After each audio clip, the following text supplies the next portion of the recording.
j'ai toujours rêvé de danser. Même quand j'étais petite, mais c'était pas possible. Donc ça fait 40 ans que je danse hein, quand même. Donc je suis Monique, j'ai presque 80 ans. Après qu'on m'a enlevé un sein, je me suis retrouvée complètement perdue. Pas perdue, mais tellement modifiée que je ne me reconnaissais pas. J'avais cicatrisé, mais quand même, il y avait tous les inconvénients d'une intervention récente. C'est-à-dire que j'étais bridée, j'avais un peu d'édème, j'avais du mal à lever le bras. Elle sait guider de façon à ce qu'on ne fasse pas trop.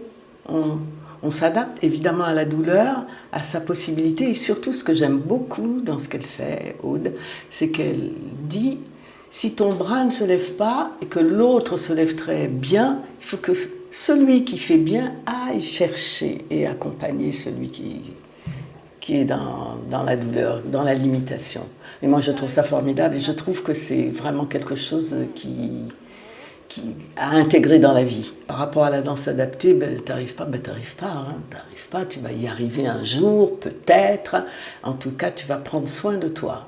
Et ça, c'est vraiment, pour moi, la très grosse différence. Et prendre soin des autres, du coup, parce qu'il n'est pas question de faire des choses que les autres ne pourront pas suivre. On arrive cassé, on ressort réparé. Il y a une espèce de présence des autres qui remet d'aplomb.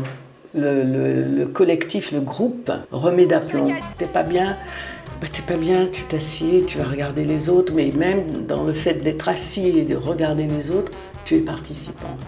Tu es dans le regard, tu es avec les autres, et les autres sont avec toi.